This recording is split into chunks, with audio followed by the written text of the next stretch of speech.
Praise the Lord, ஹல்லேலூயா. கிறிஸ்துவுக்குள் பிரியமானவர்களே, இந்த அருமையான காலை வேளையிலும் தேவ சமூகத்துக்கு வந்த உங்கள் ஒவ்வொருவரையும் இயேசுவின் இணையற்ற நாமத்தினாலே அன்பின் வாழ்த்துக்கள். இந்த நாளிலும் நீதிமொழிகள் 11ஆம் அதிகாரம் 27ஆம் வசனத்தை அடியேன் வாசிக்கிறேன். நன்மையை ஜாக்கிரதையுடன் தேடுகிறவன் தயை பெறுவான், தீமையை தேடுகிறவனுக்கோ தீமையே வரும். ஆமென், ஹல்லேலூயா. ரொம்ப அருமையான வார்த்தை பாருங்க. இந்த நாளில் கர்த்தர் நமக்கு ஒரு ஆலோசனை கொடுத்து சொல்லுகிறார். நன்மையை நம்ம ஜாக்கிரதையோடு தேடணும். இந்த நாட்களில் நம்முடைய வாழ்க்கையில் ஒரு டிசிஷன் எடுக்கிறோம், ஒரு காரியத்தை செய்கிறோம் அப்படின்னா பல எண்ணங்கள் நமக்கு வரும். இந்த மாதிரி செய்யலாம், அந்த மாதிரி செய்யலாம்னு பல பல யோசனைகள் நமக்கே தோணும். பல ஆயிரம் கணக்கான பிளான்ஸ் நமக்கு வந்து சேரும். இதை பண்ணிடணும், அதை பண்ணிடணுன்ட்டு. ஆனால் நம்ம செய்கிற, நம்ம தேடுற, நம்ம யோசிக்கிறது எல்லாம் நன்மையானதா அந்த காரியத்தை தேடுவோம் என்றால் தேவன் கரத்திலிருந்து நன்மைகளை நாம் பெற்றுக்கொள்வோம். ஆமென், ஹல்லேலூயா.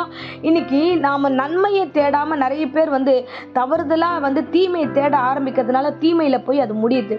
நீங்க பாத்தீங்கன்னா வேதாகமத்துல சிம்சோனை குறித்து சொல்லப்படுகிறது. அந்த வாலிபன் எப்படிப்பட்டவனா இருந்தானா, வாலிப வயசு, நல்ல தேவனுடைய அழைப்பு பெற்றவன்.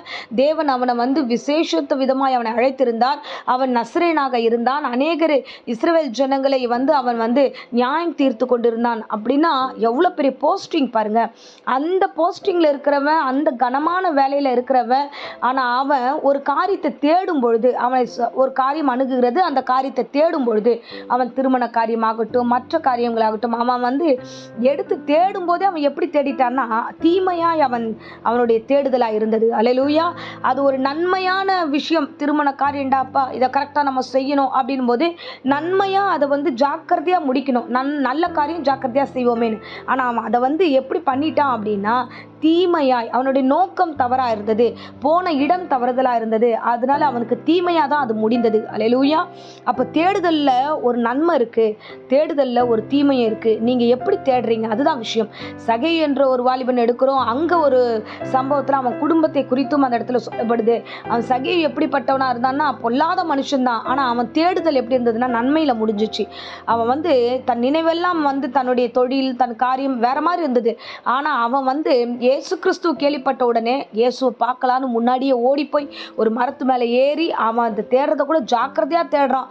அந்த நன்மை நல்ல விஷயம்தான். அதை பிளான் பண்ணி பக்காவா, சரி நமக்கு இயேசு கிறிஸ்துவை பார்க்கணுன்ற ஒரு ஆசை வந்துருச்சு, சரி இப்போ கரெக்டாக போய் பார்த்துலாம், இவரை இப்படி போய் சந்திக்கலாம் அப்படின்ட்டு அந்த நன்மையான விஷயத்தை சரியாய் செய்தான், தேடினான், தயை பெற்றுக்கொண்டான். இயேசு கிறிஸ்து அழகா இறங்கி ஒரு அருமையான வார்த்தை சொல்லுகிறார்.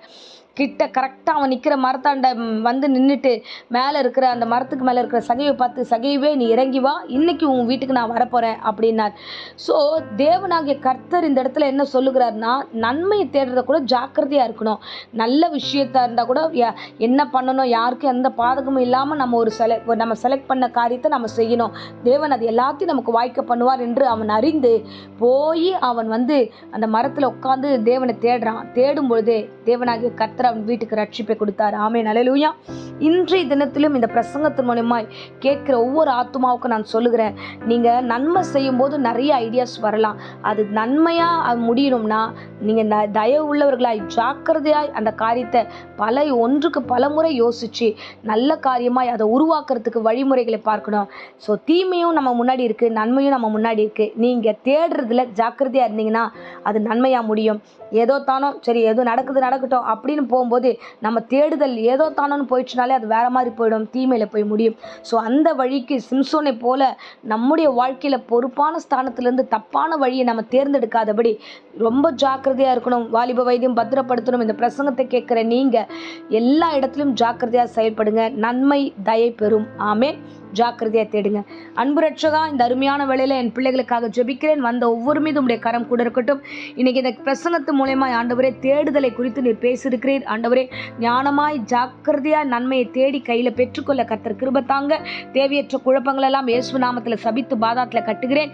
கர்த்தர் சுகத்தையும் பலத்தையும் ஆரோக்கியத்தையும் அதிகமாய் கட்டளிட்டு வழி நடத்தும். இந்த வேளையில கூட யாராகிலும் வியாதியோடு, பலவீனத்தோடு, சோர்வோடு பயந்திருந்தா எல்லா பயத்துக்கும் கர்த்தாவே நீர் விலக்கி காத்துள்ளும். பூரண கிருபைகளோடு வழி நடத்துவீராக.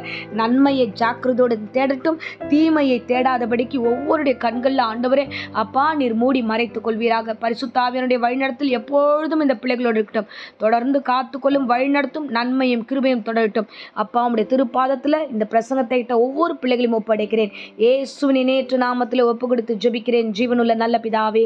ஆமேன். ஆமேன். Praise the Lord. God bless you.